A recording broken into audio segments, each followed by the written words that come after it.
Jeevan Jyoti online classes में आप सभी लोगों का मैं उमाकांत सर हार्दिक अभिनंदन एवं वंदन करता हूं।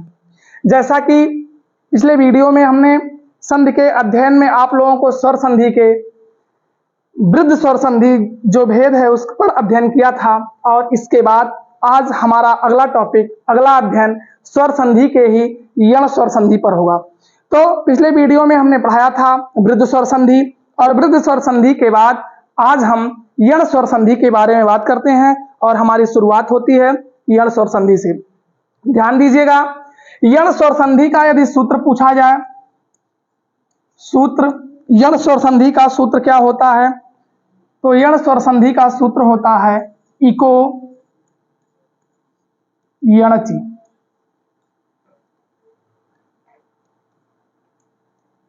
सूत्र की बात आती है तो यण स्वर संधि का सूत्र होता है इको यणचि। अब यहीं से हमारी शुरुआत होती है।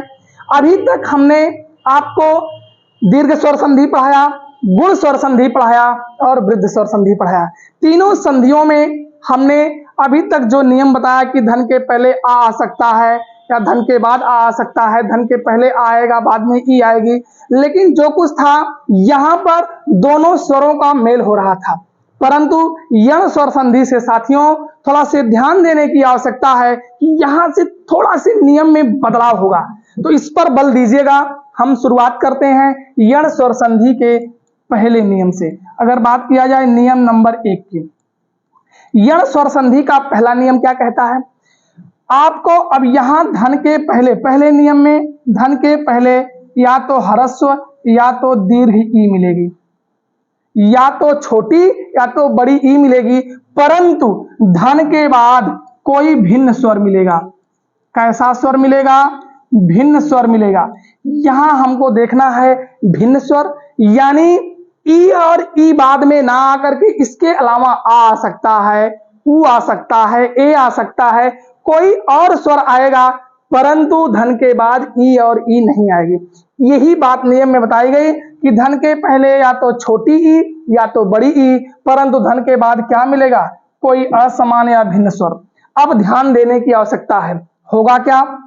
धन के पहले यदि छोटी ई हो या बड़ी ई हो, परंतु बाद में कोई भिन्न स्वर हो, तो यहां आप देखिएगा कि जो छोटी या बड़ी ई आएगी किस रूप में आएगी? मात्रा के रूप में।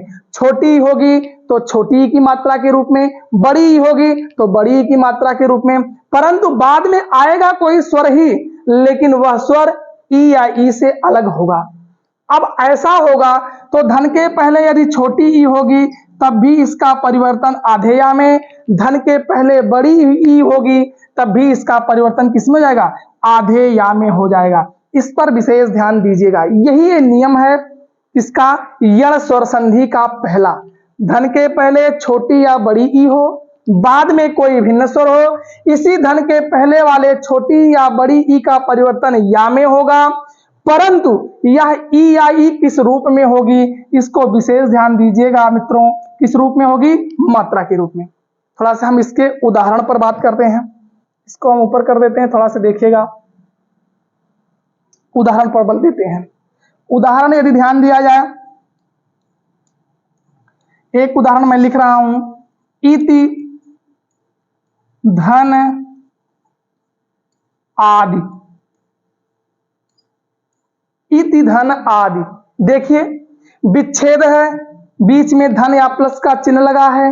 धन के ठीक पहले त व्यंजन है, लेकिन त में कौन सी ई की कौन सा स्वर है या किस ई का प्रयोग किया गया है? तो त में छोटी ई है, मात्रा के रूप में है, बाहर निकालेंगे तो कुछ इस रूप में हो जाएगी। यानी इति शब्द है, इति में जो त है, ता में छोटी ई की मात्रा लगी, हमने इसको बाहर निकाला। यही बात हमने बताया कि धन के पहले या तो छोटी ई होगी या बड़ी ई होगी, इन दोनों में से कोई एक हो, इसका परिवर्तन होगा किसमें? आधे या में हो जाएगा। अब ध्यान दीजिएगा, इस त से ई बाहर निकली, ई का परिवर्तन या में। अब इधर बचा क्या? बचा क्या? इत बचा, धन या, क्योंकि त से ई बाहर निकली तो इत बचा, ता में लग जाएगा हलंत, इत धन या। इधर क्या बचा? अभी आदि शब्द बचा। अब यहां एक चीज ध्यान देनी हमें है कि धन के बाद वाला जो स्वर होगा इसको इसके साथ जोड़ा नहीं जाएगा ई के साथ, बल्कि इसकी वजह से ई का परिवर्तन या में हो जाएगा और इसको हम पूरा यहां उतार लेते हैं। अब इसको यहां जोड़ते हैं, आधाता है या के साथ लगेगा, ए वाला आ इसमें लगेगा तो या पूरा हो गया। यहां मात्रा है, इसको उतार के यहां रख दिए, दी को हम यहां चिपका दिए और हमारे सामने एक शब्द बनकर के आ गया इत्यादि। एक बार फिर से ध्यान दीजिएगा, इति धन आदि हमने उदाहरण लिखा, ता में छोटी ई की मात्रा लगी है, इस ई को बाहर निकाला, ई का परिवर्तन आधे या में हो गया, बचा क्या यहां पर इत बचा, धन आधा या और इधर आदि बचा, इसको हमने उतार लिया। ई को लिखा, ता इसके यहां या पर लग गया और बाद में आ स्वर है इसके साथ मिला तो पूरा या, यहां आ की मात्रा है हमने यहां रख दिया और दी को उठा के यहां रख दिया, शब्द क्या बन गया इत्यादि। अगले उदाहरण पर ध्यान देते हैं, देखिएगा इसी नियम का दूसरा उदाहरण देखिए। इसी नियम का दूसरा उदाहरण देखा जाए, प्रति धन उपकार। एक शब्द क्या है, धन के पहले प्रति और धन के बाद उपकार। ध्यान दीजिए, हमने यही बताया था कि धन के पहले छोटी या बड़ी ई मिलेगी, लेकिन धन के बाद इससे कोई भिन्न स्वर मिलेगा, अलग स्वर मिलेगा, तो धन के बाद ऊ आ गया। धन के पहले कौन सी ई है, छोटी ई, इसको यहां लिखते हैं। इसका परिवर्तन किस में हो जाएगा, आधे या में हो जाएगा। बचा क्या यहां पर, प्रत बचा, धन या, धन इधर पूरा क्या है उपकार है, इसको यहां पर उतार लिया, उपकार लिख दिया। जोड़िए आराम से, प्र को लिखिए, एता इसके साथ लगेगा, आधा हो जाएगा, परंतु बाद में स्वर कौन है, हरस्व उ, इसके साथ लगेगा, हलंत दूर हुआ, प्रत्यु बना और पा तथा का और रा को यहां उतार देते हैं, शब्द हमारे सामने क्या हो गया, प्रति उपकार बन गया। इस प्रकार दूसरा उदाहरण हमने देख लिया कि धन के पहले ई मिला परंतु धन के बाद कोई भिन्न स्वर मिला तो ई का परिवर्तन किसमें हो जाएगा, या में, और इस उपकार को जोड़ दिया, शब्द हमारे सामने कौन सा निकल करके आया, प्रति उपकार। आगे देखिए, एक आध उदाहरण पर और बल देते हैं। उदाहरण नंबर अगला देखिए, कई बार पूछा गया है, जितने भी उदाहरण लिख रहा हूं कई परीक्षाओं में ये आ चुके हैं। एक शब्द क्या है, अधि है, दूसरा शब्द क्या है, अक्ष है। अधि और अक्ष, धन के पहले धावण, धा में कौन सी ई है, तो आप कहेंगे सर जी छोटी ई की मात्रा है, तो हम कहेंगे जब छोटी ई की मात्रा है तो इसको बाहर निकालिए, खींचते हैं और उठा करके लाके इसे यहां रख देते हैं। बाद में भिन्न स्वर आया है तो वही नियम, ई का परिवर्तन आधे या में, बचा क्या यहां पर, अध बचा, धन आधा या, क्योंकि ई का परिवर्तन या में, इधर क्या बचा, अक्ष बचा, अक्ष को यहां रख देते हैं, जोड़ देते हैं, आ को लिखिए, आधा धा या के साथ लग जाएगा, ए वाला आ या में जुड़ा पूरा हो जाएगा, छा को यहां उतार लेते हैं। फिर से देखिए, ई मिला, ई का परिवर्तन या में, अब इधर बचा क्या, अध बचा, धन या, इधर अक्ष बचा था, इसको हमने यहां उतार लिया। आ को लिखा, आधा धा या के साथ लगा, परंतु बाद में आ स्वर है, अपने पहले वाले व्यंजन के साथ लगेगा तो या पूरा हो गया, छा को यहां लिख लिया और शब्द हमारे सामने क्या आ गया, अध्यक्ष। इस प्रकार ई हमने देखा यण स्वर संधि का पहला नियम। कोई बात नहीं, ध्यान देने की जरूरत है, हमने बस इतना बताया कि धन के पहले आपको क्या मिलेगा, या तो ह्रस्व ई मिलेगी या तो दीर्घ ई मिलेगी। यहां हमने बताया था इसी ई का परिवर्तन या में हो जाएगा, परंतु बाद में स्वर आएगा और वह स्वर अपने रूप में होगा, मात्रा के रूप में नहीं होगा, परंतु इससे अलग होगा। और धन के पहले वाली ई या ई किस रूप में होगी, मात्रा के रूप में। इसी बात को हमने बताया था। नियम नंबर अगला देखते हैं, यण स्वर संधि का दूसरा नियम, नियम नंबर 2। अभी तक तो किसका नियम हुआ, ई या ई का, इसके बाद आता क्या है स्वर के क्रम में, तो आप कहेंगे सर जी ई या ई के बाद ऊ या ऊ आता है, तो दूसरा नियम किस पर आधारित होगा, ऊ या ऊ पर होगा। होगा क्या इसमें, धन के पहले या तो छोटा ऊ होगा या तो बड़ा ऊ होगा, यानी या तो ह्रस्व ऊ या तो दीर्घ ऊ। लेकिन किस रूप में होगा, आपसे पूछा जाए किस रूप में, तो मात्रा के रूप में। और बाद में क्या आएगा, कोई भिन्न स्वर आएगा। भिन्न स्वर एकदम दिमाग में आपके बना हो, भिन्न स्वर एक कोई स्वर नहीं है, एक कोई भिन्न स्वर प्रकार नहीं है कि इससे अलग कोई आएगा। ध्यान देने की जरूरत है, बस ऊ या ऊ ना आकर के इससे अलग कोई स्वर आ सकता है। आ सकता है, ई आ सकती है, ए आ सकता है, ओ आ सकता है, परंतु धन के बाद ऊ या ऊ नहीं आएगा। ऊ या ऊ आएगा धन के पहले। किस रूप में, मात्रा के रूप में। धन के बाद वाला स्वर अलग होगा ऊ या ऊ से, लेकिन किस रूप में होगा, अपने रूप में। जैसा भी ये होता है स्वर वैसे ही आएगा, अर्थात धन के बाद वाला स्वर मात्रा के रूप में नहीं होगा। अब ऐसी स्थितियों में धन के पहले यदि छोटा ऊ होगा तब भी बदल जाएगा आधे वा में, यदि बड़ा ऊ होगा तब भी बदल जाएगा आधे वा में। यानी ऊ या ऊ का परिवर्तन किसमें हो जाएगा, वा में हो जाएगा, और वा में हलंत लगेगा। ठीक, तो ऊ या ऊ का परिवर्तन वा में। अब थोड़ा से हम किस पर बल देते हैं, उदाहरण पर ध्यान देते हैं। उदाहरण देखिए,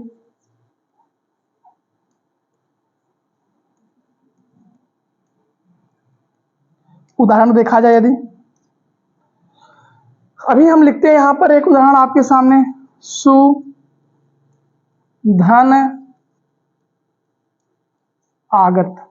कई बार परीक्षाओं में पूछा गया है स्वागत शब्द, और स्वागत करते भी लोग हैं, घर आए मेहमान का करते हैं, बारातियों का करते हैं, इस तरह से स्वागत करते हैं। कभी कभी जो मधुशाला वाले होते हैं इनका भी स्वागत होता है। तो स्वागत पर ध्यान देते हैं हम कि धन के पहले आपको मिला सा में कौन सा ऊ है, तो आप कहेंगे सर जी छोटा ऊ है। इसको हम बाहर निकालते हैं, सा में जो मात्रा लगी किसकी लगी है, छोटे ऊ की। बाद में भिन्न स्वर आया है, किस रूप में आया, अपने रूप में आया है। भिन्न स्वर का मतलब ध्यान दीजिएगा इस ऊ से अलग होगा, यही बस बात ध्यान देनी है। यदि बाद में भी ऊ आया था तो यहां यण संधि का नियम लागू ना होकर के मित्रों दीर्घ स्वर संधि का नियम लागू रहता है, इसीलिए यहां लिखा जा रहा है बार बार कैसा स्वर आएगा, भिन्न स्वर। ऊ का परिवर्तन किसमें हो जाएगा, आधे वा में। बचा क्या, जो सु शब्द था जब यहां से ऊ निकला तो बचा क्या, आधा स बचा, धन वा बचा और धन आगत बचा। ठीक, आधा सा, ऊ का परिवर्तन आधे वा में, धन आगत। जोड़िए एकदम गणित की भाषा में आराम से जोड़िए।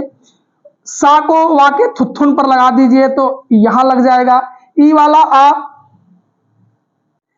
चलिए हमने उदाहरण में लिखा सुधन आगत, स से ऊ मिला, ऊ का परिवर्तन वा में। इधर क्या बचा, आधा सा। इस आधे सा को वा के थुथुन पर लगा देते हैं, इस आ को यहां मिलाते हैं तो पूरा वा हो गया। ए मात्रा है इसको यहां लाके रख देते हैं, गा को यहां लिख देते हैं, ता को यहां, और हमारे सामने जो शब्द बनकर के आ गया क्या, स्वागत। इस प्रकार यण संधि के दूसरे नियम में हमने ऊ का नियम देखा, उदाहरण एक देखा।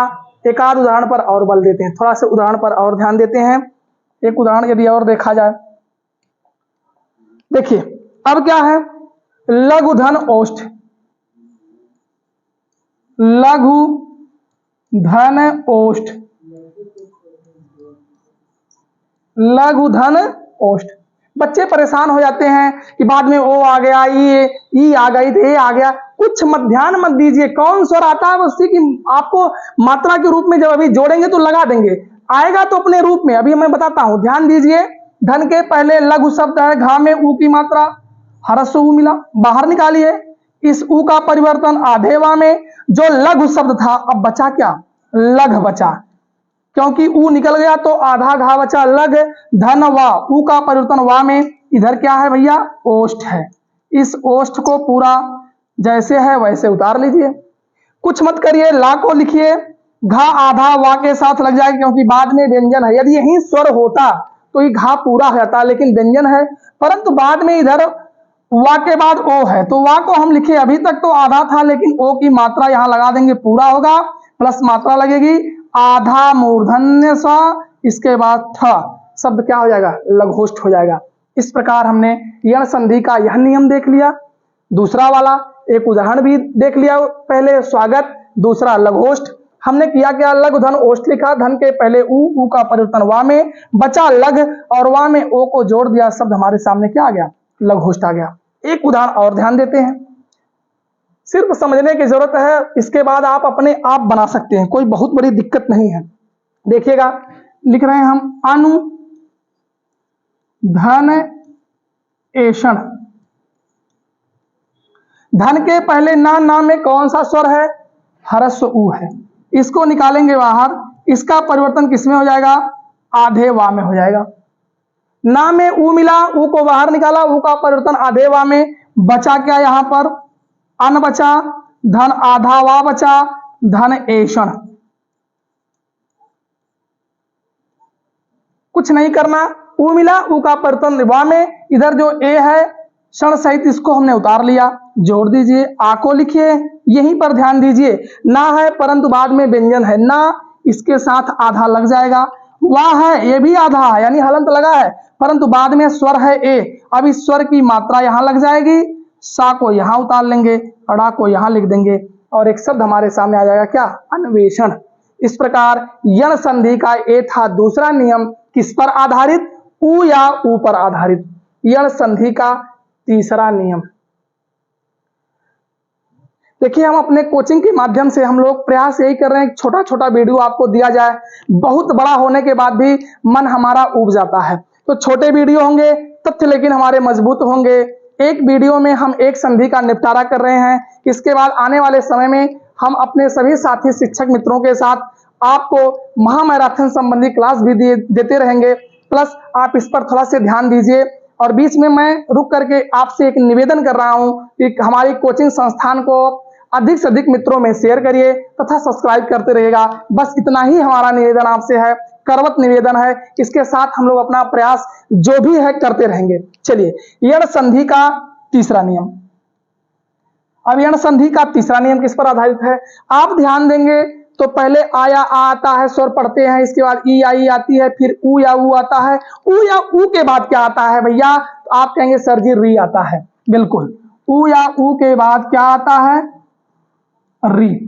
यही तीसरा नियम इसी पर आधारित होगा, धन के पहले आपको री मिलेगी, बाद में फिर वही बात, कैसा स्वर, भिन्न स्वर, भिन्न स्वर, या इसी को कह सकते हैं असमान स्वर, इसी को कह सकते हैं इससे अलग स्वर, री जैसा स्वर नहीं, यानी और कोई स्वर आ जाए लेकिन री ना आवे, यही क्या है, भिन्न स्वर है।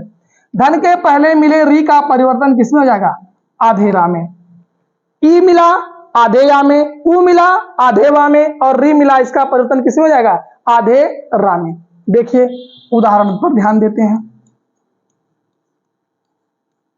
अगर हम आपके सामने एक शब्द लिखें, मातृ धन आज्ञा,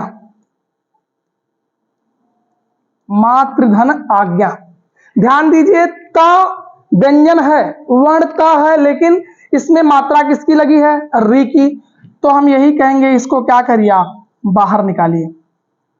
जब बाहर निकालेंगे री को, तो री को बाहर निकालने के बाद इसका परिवर्तन किसमें होगा, आधे रा में होगा। यहां तक कोई दिक्कत नहीं, ध्यान से समझिएगा। बचा क्या भैया, यहां पर मात बचा, धन आधा रा, धन इधर क्या है, आज्ञा है, इस आज्ञा को हमने उतार लिया। अब ध्यान से जोड़िए, देखिए यहां दो चीजें मिलेंगी, घबराने की जरूरत नहीं है। हम मां को लिखेंगे, आधा ता है, इसको लिख देते हैं, आधा रा है लेकिन इसमें आ मिलेगा तो पूरा हो जाएगा, इस मात्रा को यहां उतार लेते हैं और ज्ञा को यहां लिख देते हैं, शब्द बन जाएगा क्या, मात्रा ज्ञा। कुछ लोगों के मन में ही भ्रम उठ रहा होगा, सर जी ऐसे नहीं लिखा था, इसका तरीका और लिखने का है। गलत बिल्कुल नहीं है, लेकिन एक चीज ध्यान दीजिएगा, यहाँ पहले हम थोड़ा से पहले उस पर चर्चा करते हैं, हमें बताना क्या है।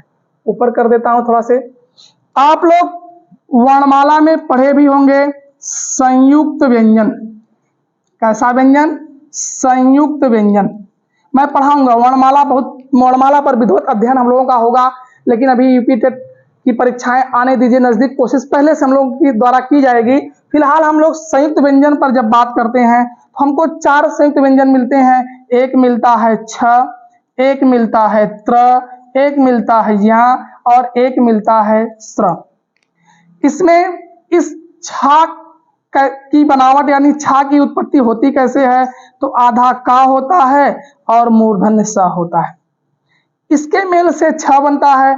अब यही बात आती है कि त्र कैसे बनता है, नीचे ही लिख देता हूं। तो यहां आधा त प्लस र के मेल से किसकी उत्पत्ति होती है, त्र की।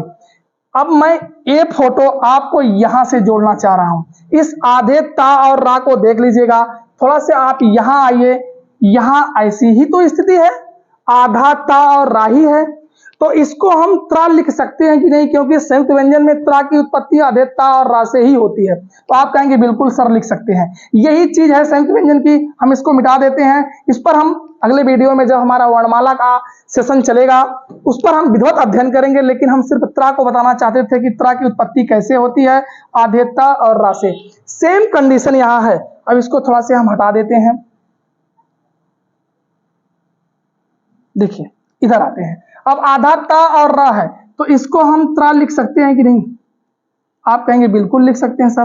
तो कुछ नहीं करना, मां को यहां लिख दीजिए, त्रा को लिख दीजिए और इसमें हाई वाले आ की मात्रा को लगा दिया और ज्ञा को यहां लिख दिया, शब्द क्या हो गया, मात्रा ज्ञा। तो ऐसा भी लिखा हो तब भी सही और ऐसा लिखा हो तब भी सही, दोनों स्थितियां बिल्कुल सही है, घबराने की जरूरत नहीं है। एक उदाहरण और देखते हैं।